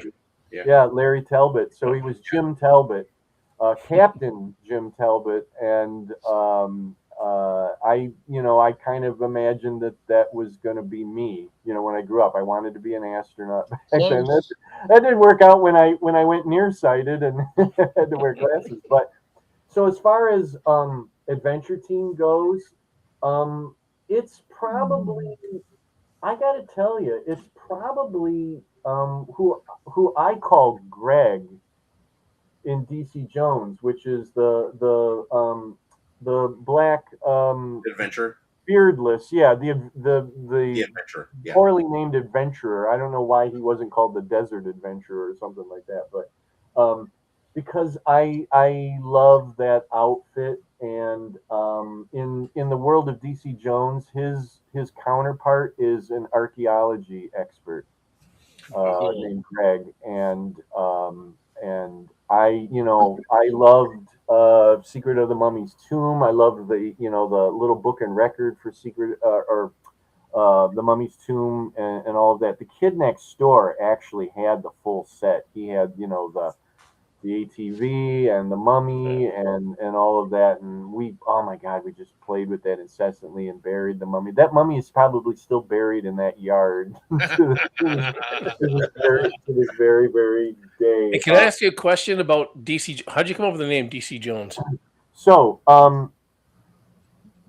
DC Jones started life as GI Joe Adventure Team, and Jerry has the way it began. Kindle Worlds was a platform where writers could go and actually write official fiction within a license that they didn't own. But when you were writing through Kindle Worlds, you had the permission to do it. It could only be published as an ebook, and it could only be published on that platform, but you could write it, and there was no like approval process or anything like that at all. If you wrote a porn version, I'm sure they'd probably find a way to, cancel that. But somebody said to me, or I saw somewhere that Kindle Worlds had G.I. Joe, and they had all these other dumb things that I had no interest in writing, but they had G.I. Joe. But it was all the look of what they were doing, what everybody was writing to that point was Real American Hero. And I said, oh, that's too bad. I don't want to write Real American Hero. That came after me. I was already, I was born in 65. So however, I was already an adult in 82. So I found a press release, and at the bottom of the press release, it had two email addresses for Hasbro representatives who were connected with Kindle Worlds. And I emailed one of them, and then I said, I would, I'd really love to do this, but I said, what does the license actually include? Does it include all of G.I. Joe, and particularly the 70s Adventure Team? She wrote back to me and she said, absolutely. It's everything except for we cannot allow you to write within the movie universe. There was only one movie out at that time. And I said, no problem. I don't want to do that anyways. And so I was the very first writer to actually do that. Thank you. And do G.I. Joe Adventure Team. And I poured everything into that, my passion for it as a child, and I had to get it exactly right. I used, I took all of the figures and made them all each individual characters with names, and I used, vehicles and equipment. Every chapter title was the name of an actual set. I'm trying like the opening sentence of the entire book is like the shark's surprise, blah blah blah blah blah. So I was inserting names of things like the shark's surprise in there, and it was one of the best reactions that I ever got to anything I had written up to that point. I think that was like 2015, if I'm not mistaken, and it was the most reviews that I had ever gotten at that time, and I was selling a lot of them. You actually got a royalty for every one that sold, and I really wanted to write more, and I dragged my heels, and the next thing we knew, they shut Kindle Worlds down.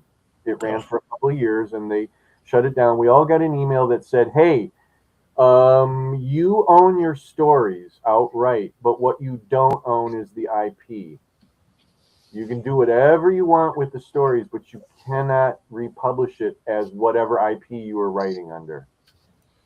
So I had hooked up with three other writers who were doing Real American Hero. We became friends. We actually did a shared story together where we each did a part, and I did an Adventure Team part, and then the time jumped and they did Real American Hero era ones, but it was all like one big story. We went to one of the Joe Cons, and I think it was one of the last ones of one of the particular Joe Cons, and we talked with Daryl DePriest, who knew what we were doing and liked what we were doing. He really liked that I had done Adventure Team, and we're like, is there any way we could possibly get permission from Hasbro to republish this stuff? And he goes, I think we'd be okay with that, but here's the thing: we are not a publisher. We can maybe get you the rights, but we can't publish it for you. You would have to find a publisher that we would be okay with, and we were not able to do that. They didn't want a fly by night publisher. They wanted a real publisher. So we got discouraged and we dropped it. My stuff sat for a couple of years until the point where I was sick and tired of it just sitting in my laptop doing absolutely nothing. And I said, heck with it. I'm going to publish it, but I'm going to change it so Hasbro won't come after me. And that's how DC Jones was born. And DC Jones is literally my way of saying G.I. Joe. So Joe became Jones. GI means, of course, government issue. Am I getting that right? Yeah. Yep. Yeah, government issue. And I said, okay, well, I need, initials. And so what I did is I started thinking, and I went to a website that had a whole glossary of acronyms and initials from the military. And I'm going down through it, and I came across DC, and it said that stood for damage control. And I Oh, went, okay. Cool. oh my God, Damage Control Jones. Is that like the greatest name ever? DC Jones, G.I. Joe. And I said, that's it. And then I said, it can't be Adventure Team, but I love the term adventure. And so I said, I want to find another way of saying team. And I literally sat for a day and Googled combinations of adventure, blah, blah, blah, adventure this, every single one. Oh, sometimes I would use action instead. Every combination everywhere somebody was using somewhere. It had been, somebody had thought of it and used it. And finally I hit upon command, adventure command, and nothing was coming up in Google at all. And so it became DC Jones and Adventure Command International.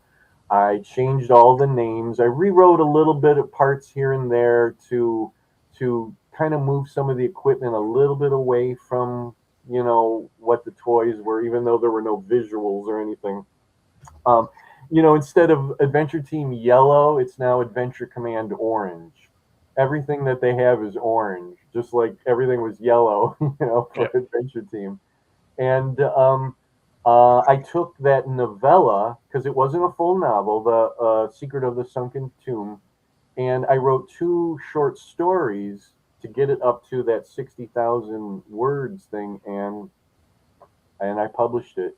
And I said, okay, now I can take those plans for those other volumes that I wanted to do back when it was Kindle Worlds and do those. And so here we are. I'm not sure how many years now it's been, but I'm up to 5 full books plus that volume. Wow. Fantastic. That's So awesome. the names of the characters came from the Viewmaster reels, the little booklet that came with the Viewmaster, and then a little bit of inspiration from the book and record sets. Even though that's only Joe and Mike in those, but there's still some inspiration, in there. But it was Sarge and Greg. Yeah. And so I said, oh well, and when I did the Kindle Worlds, they were called Sarge and Greg there, but I had to come up with a couple of other names, and the Man of Action became Kent, and he was inspired by Kent McCord from Adam 12. That was a good 70s name. The astronaut is Glenn, and I hope that's obvious where that name came from. Yeah. One of the most famous astronauts of all time. And then the black Adventure Team commander became Marcus. And I was really proud of that name too. So those names did transfer over to to DC Jones because they weren't necessarily proprietary to Hasbro, and I really fell in love with those names, and I didn't really feel like changing them. Right now, I do have a counterpart to Bullet Man and Mike Powers. And it is still Mike, but his name is not Powers. He's Mecha Mike. And then instead of Bullet Man, it's just the Bullet. And he has a real name, Dr. John Bird. And then there's Dixie, and then there's been a couple of recruits. One of the names of the recruits was Diego, because in the little Viewmaster booklet, there's a recruit in one of the little stories named Diego.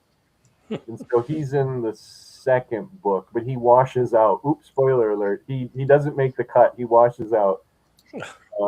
And I've since had a couple other more recruits come in who may or may not make the cut. Very Is cool. any of those the Defender? Well, Poor guy. Kang 11 is asking a question: if there's any new DC Jones books on the horizon.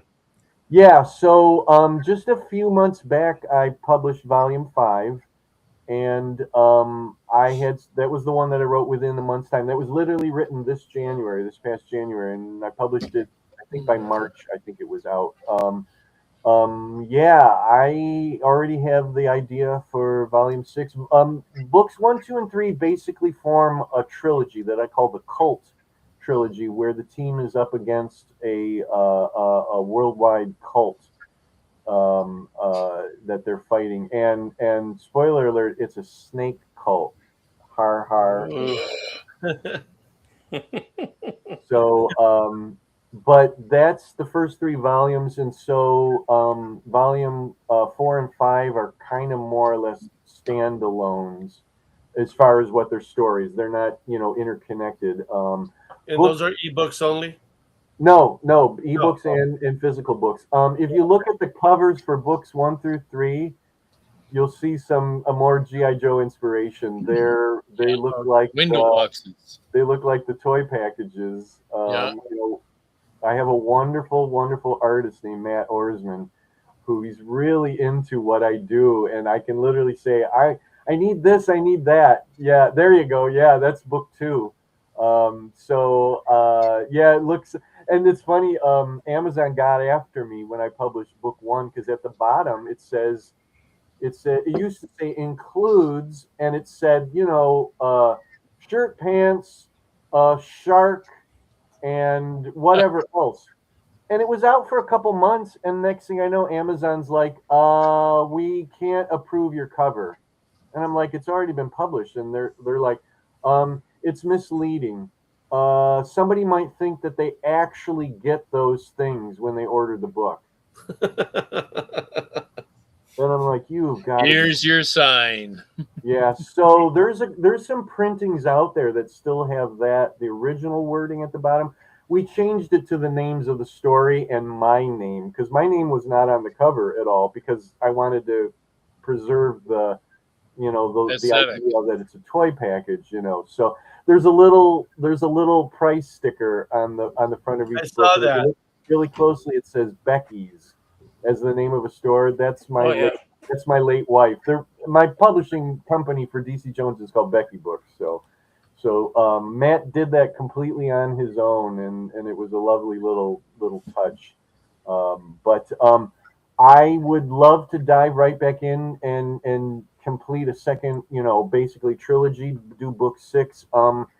Stay tuned. I may be able to still write that this year. I'm finishing up a couple other projects, but those books I know will never take me that long to write, because once that'll give you a reason to come back on the show.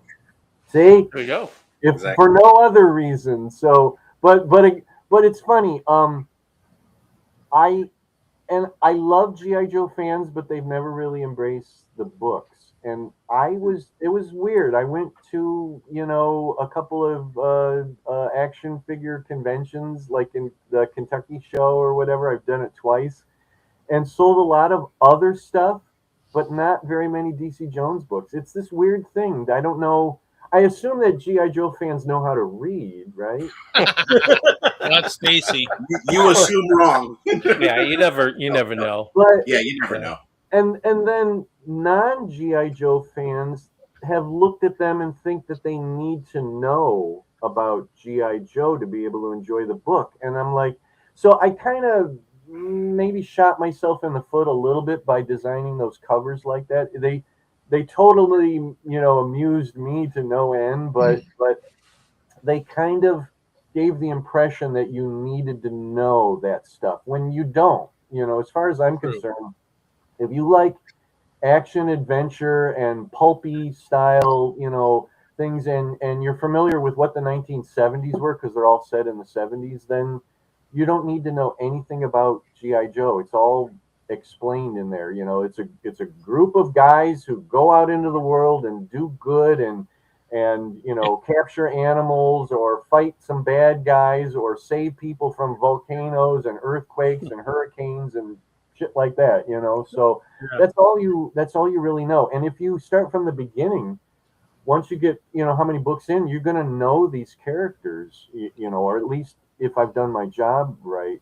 Well, maybe we could revive it for you a little bit. I, Through the I that community. would that would be great. So it was a little bit of a hurdle, to get past that, like to explain to people, like you don't have to know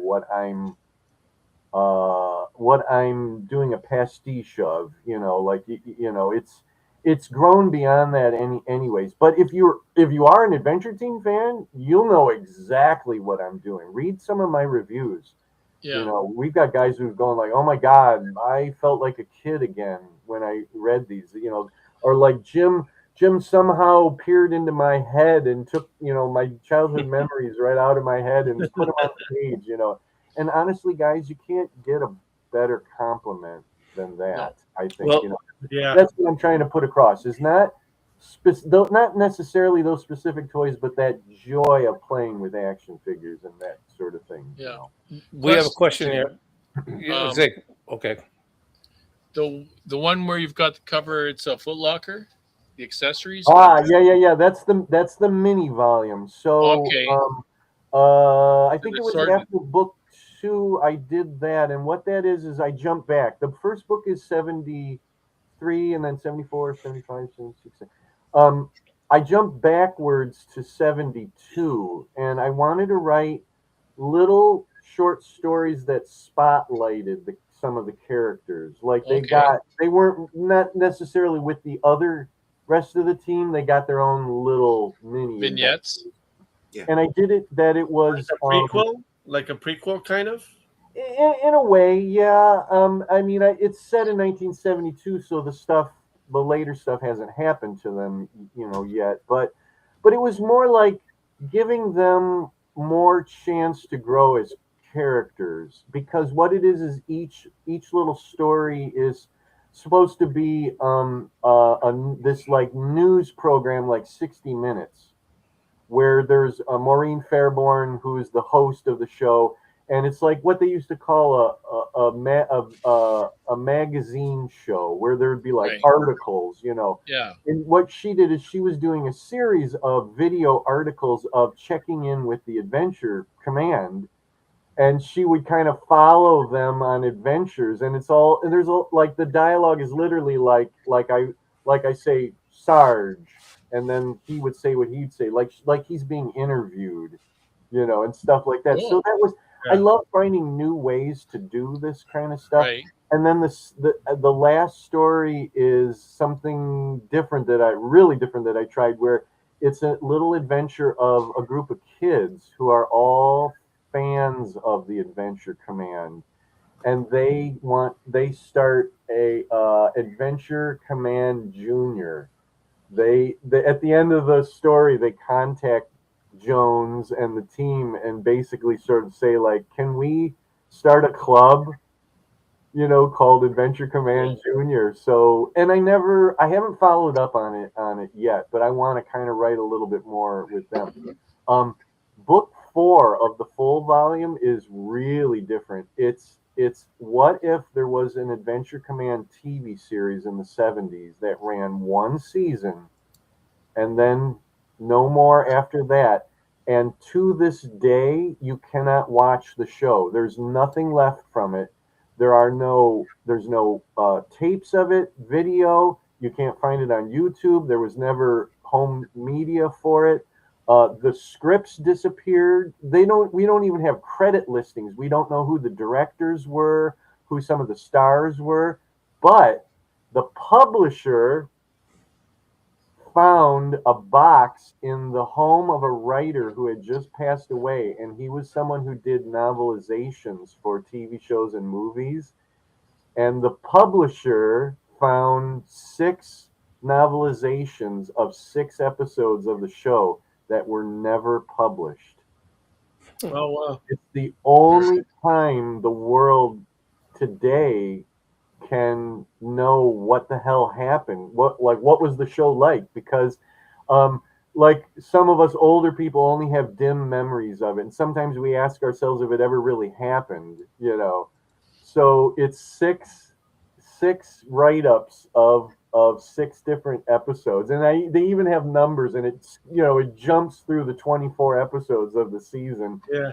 So it's like episode 1, and then episode 4, and episode 8, and then down to there's like a 2-parter at the very end, but there was only the only novelization that still exists is the second part of the 2-parter. Oh, jeez. Stuff like that. And their Adventure Command is fighting the invaders, which of course are aliens. Not too unlike the Invaders TV series, the real Invaders TV series. That's a thread that started in book 2 with these aliens that are infiltrating Earth in covert ways. Very cool. So one of the questions that was here was, how do you find the books? I know you can get them on Amazon. I just saw that, but how else can you? Definitely that, and the other way would be to find me at a show. I always have them at shows, and I'm starting to do more and more shows outside of my area. And in fact, in 2 weeks, starting on Thursday the 30th and running through Sunday, August 2nd, I'll be at Pulp Fest, which is outside of Pittsburgh, Pennsylvania, in a little town called Mars, Pennsylvania. Oh, yeah. And by the way, yes, Mars does want women. Or need women. But and no matter what show I do, I always have the DC Jones books there. And in fact, I have a really fun header card for the display that they sit in that my artist created, and it's a big figure of DC Jones with a word balloon that says "Welcome to Adventure Command," and to really kind of cool to spotlight it. But have you ever done that's really the 2 ways to get the books. Oh, and you know what? The first 2 books are on audiobook. Oh, good. Oh, cool. There are illustrations in the book in between the stories, but we can't do illustrations in an audiobook, so we created DC Jones TV commercials. It's lovely. They did such a good job with them. I wrote scripts to make. I actually watched all of the Adventure Team commercials and wrote scripts that make it feel like that. And for the second one, I actually got a friend of mine who is a guitarist. He wrote me a DC Jones theme song, or wrote the theme music, and I wrote the lyrics. So one of the TV commercials is an actual DC Jones theme song, because one of the Adventure Team commercials has an actual theme song that is not heard anywhere else. Oh, very cool. And I'm trying to remember how it goes now. But anyway, so that was the idea. So he actually performs it, and I kind of sing it. And it's do William Shatner, do you? Stuff. Sorry. Do a little bit of a William Shatner well, kind of. I mean, I'm not a singer, so it's more like DC Jones, not literally like singing it, but it sounds like maybe I'm kind of singing it. Perfect. Have you ever thought of how about promoting it like at the San Diego Comic-Con, because that is so huge? Yeah, here's the problem. Here's the problem with that is that's really far from where I live, and probably it's too expensive to do that. To get there, to get all the books there, to actually get the table, I can't only imagine what a table costs. I think Motor City Comic Con near Detroit is probably like the largest one, and that's actually used to be one of the biggest comic shows in the country. That's probably like the biggest show that I've done. I've done a couple of the Joe / action figure shows, but again, the books really embraced. There's one coming up August 24th. I want to try it again, because now that I have 6 actual books, in the series, I thought maybe that would help it. That wouldn't be very far from you. That it's really a thing.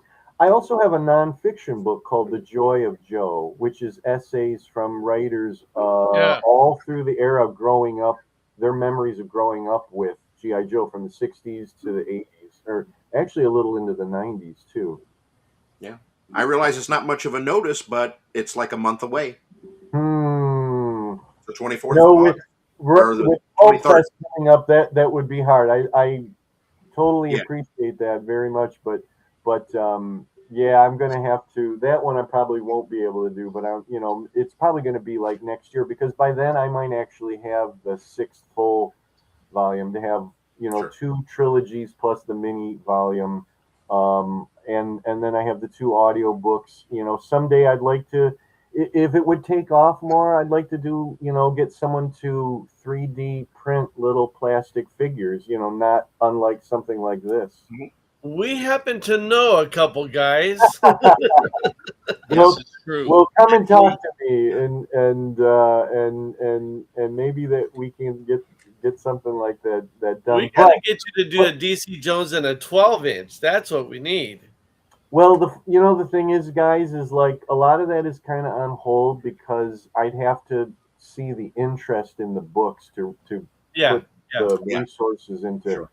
into doing. That's why I thought little figures would be less of a Investment. an ordeal to do rather than 12-inch figures. But I don't know. We've talked about things like doing T-shirts, maybe, or we have enough black and white illustrations from the insides that by this point that Matt could almost do like a coloring book. In fact, the cover of the new book that just came out this year is supposed to look like a 1970s Adventure Command coloring book.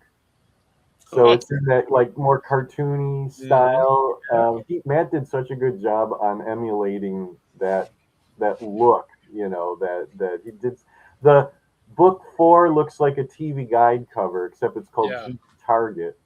And he did a full, beautiful illustration. In fact, he knew the artist who did a lot of TV guide covers that he wanted to emulate, and he just nails it. It's so fun to work with him on this stuff because he's every time I go, you know what, this is what I want to do, and he'll go, yep, can do it. Here it is, and it's like, oh my god, that's exactly what I wanted it to be. That's awesome. Well, it's about that time where we're going to ask you a few questions. Ernie has he's got his The Hulk is back. So Ernie's going to ask you a few questions. So I'm going to bring Ernie up, okay? Here we go. Okay. He's going to pick the Hulk's brain for some questions. That's right. Hulk has the questions for you, Jim. Okay. So I'm going to ask you 3 questions. Uh-huh. Just go ahead and answer them however you'd like, okay? Okay. Whatever In comes to in mind. You English, don't have right? yeah, whatever comes to mind. You don't have to like deep thought it or anything like Okay. that. You can All right, lie. I got it. We'll never know. All right. First question. If you owned a billboard, what would it say? It would probably say, "I'm Jim Beard, buy my books." No, it would say, "I'm Jim Beard, buy my books so I can go to Disney World." There you go. There we go. All right. Very Question number 2. A country you would like to visit. Oh, that's very easy, and that would be England. And a very close second would be Japan. Oh, okay. I heard Japan is incredible. Yeah, I need to get the UK out of the way first. I'm not getting any younger. I don't want to be in my 70s when I go to these places. So I might actually, fingers crossed, get to go to England next year. I'll be going there. After that, then maybe Japan, because I want to go You to. should take DC Jones to one of the Action Man shows. I know, right? Wouldn't that be great? I want. Yeah. I. You know what, guys? I have to say this. I just found out that there were Action Man novels. Yeah. Like Oh, yeah. 12 Yeah. of them. And they're stupidly expensive. And then there's also Action Man annuals. I'm like, crap, Yeah. I need to get some of these novels. I love to read them. And then there's Z's on top of it. Oh, Look at that. all right. All right. Well, you know what? If it ever becomes a burden, to have that, I can give you my address. I'll trade you DC Jones books. I actually had a second one of these, and I gave it to a friend of mine locally for his birthday. That's a beautiful thing. That's really great. That's nice. Love to share. If I come across another one, I'll keep you in mind. Okay. All right. And seriously, if anybody out there has Action Man novels that they want to, get rid of, and let me know and how much you want for them, because there's almost nobody who has them here in the States. That you'd have to buy them from somebody in England. But and then I just found out that there is a couple of G.I. Joe Scholastic books from the 90s, and I did buy all 3 of those because you can still get them. Yeah. Oh wow. They're all World War II era. Well, on eBay, there's an Action Man annual on eBay right now. Everybody, $35, $12 shipping. Put it back up. That sucks. I paid, I think, $5. Shipping. Dan, hold it back up. All right, back to the Hulk's question. Sorry. Yeah, look. That's all right. Okay. Okay, last question. Uh-huh.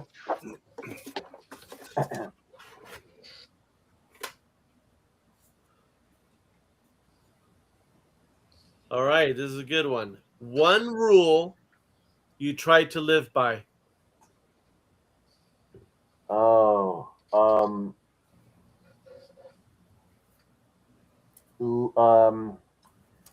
have to rejigger it in my head because of the way I usually say this one thing. I'll just say it like this. I always say that my one superpower is that I will look at both sides of anything, an argument, debate, anything.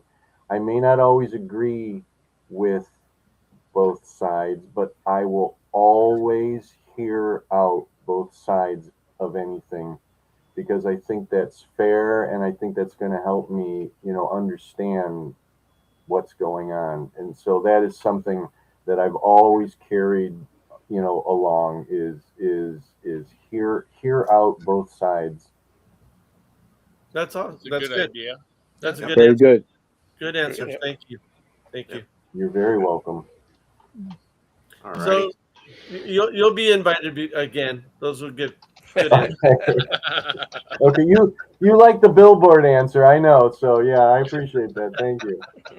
Hey Jim, before we let you go, can you tell people how to get a hold of you in case they have any questions? Yeah, I would appreciate it if probably like by the wrist, not necessarily by the neck. Yeah. And definitely not by the hair because I don't have a lot left. You mean like, yeah, I get it. Okay, so you can go to flinchbooks.com, FLINCHBOOKS.com. That's my other publishing house, and there is a contact form through that. That's the thing that I do with my publishing partner John Bruning from Cleveland. You can find me on Facebook at the Becky Books page. It's called the Jim Beard and Becky Books page. You can contact me through there, through the messenger that's on there. You can absolutely go to Amazon.com and under books put in my name, and you're going to see everything except for the Moonstone books. Those you have to go to moonstonebooks.com, and that would be the Kolchak and the Green Hornet. Everything else is on Amazon. And then you can also find me on Blue Sky, and that's at Writer Jim Beard, all one word, and on X, and it's the same thing, at Writer Jim Beard. Those are really the very best ways to find me. And then, I hope I see some of you guys and whoever at shows, Yeah. If you're one of the hosts or if you literally watch this, tell me. I'd love to hear that. Sometimes I don't get, that kind of feedback sometimes, and, I'd love to know that you wasted your time with me tonight. Not with you guys, but with me, right? Okay. All right. No. And leave me reviews. That's the huge. Please, please, please. It doesn't have to be a novel. Just a couple of words. I hated it. I loved it. I used it to line the. Is that what bridge. you find happens a lot, that people get your books if they don't write Yeah, anything? yeah, and honestly, guys, that's the toughest, hardest thing for any writer to do is to get reviews, because we're living, in a fast-paced age. If people are reading it all, then they read stuff and they just move on, and they don't think it matters, or they think, oh, other people have done it, why do I need to do it? Or they expect that I'll have to write, paragraphs and lengthy things. No. If you want to just leave the rating, that's okay, but it doesn't really tell me very much. Sometimes people leave 3 out of 5 stars, and it's right in the middle. I don't know what that means half the time, most of the time. I mean, it's like you sort of liked it, you sort of didn't like it. Well, what, So, Yeah. What did you like about it? Or what did you like about it? just like leave a few words. What I ask is, if you get a damaged book, an Amazon review is not the place to say my book came in damaged. Like, contact Amazon directly, because if you give me a 1 star, it drags everything down. Right. Like, if you give me a 1 star, pardon me, for the condition of the book, that or it was printed wrong or something, it's like I don't have any control over that, but people do stuff like that all the time. But if it was literally like, this book sucked, then okay, then give me that 1 star. But it's true that the more ratings and reviews that you get on Amazon, the algorithm will show the book to more and more and more people. You have to get over 25 for that process to begin, or something like that. And the DC Jones books, I think only the first one has hit that. Like, I have like 9 ratings, on what, a book 3 or 4 or whatever it is, And I appreciate all that very, very, very much, but just a few words to give me some idea. I liked everything except for this character or whatever. Well, it's all seemed to be today. In today's era, it's all about interaction and feedback, and like people watching the show, we all need to like and subscribe. So don't ever believe a writer who says, I only write for myself. I don't really care what anybody else says. I just do this stuff for myself, because you know what?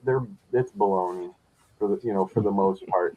We all, in one way or another, would like to get feedback. I don't want to write in a vacuum.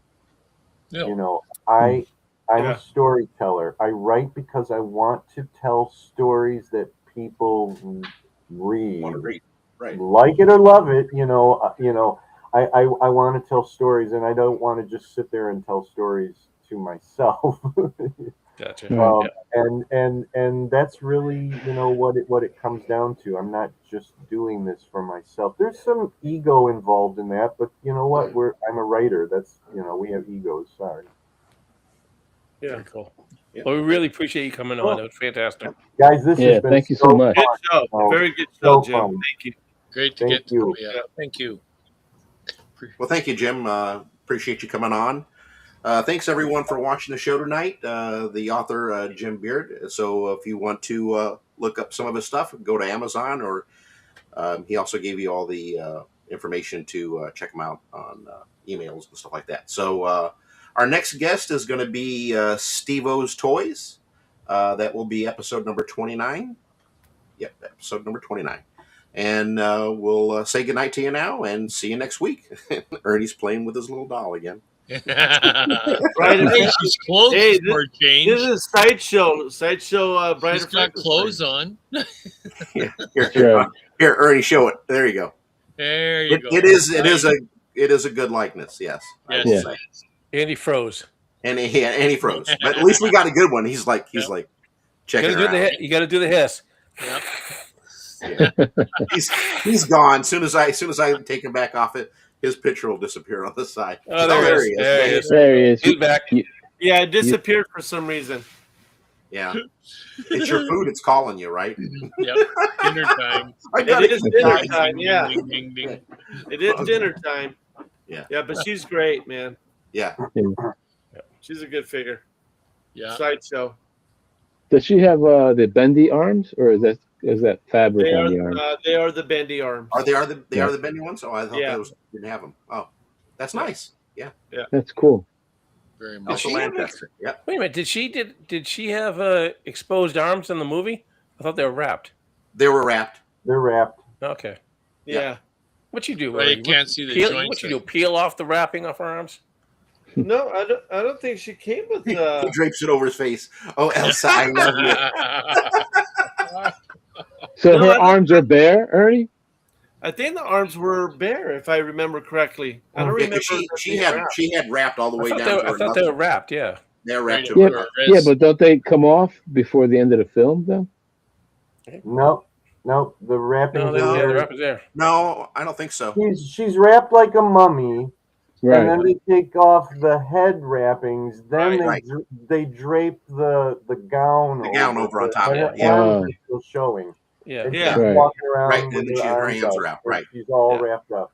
Yeah, that's And right, then when right. she Yeah, sits that's right. down on the bench next to Karloff, it's he Yeah, it's grabs like her it's hand. Elsa Lancaster, and she was like what? I think she was like 16 or 17. Am I wrong in that? You might be thinking of Valerie Hobson, who played Elizabeth in the movie. She was 17.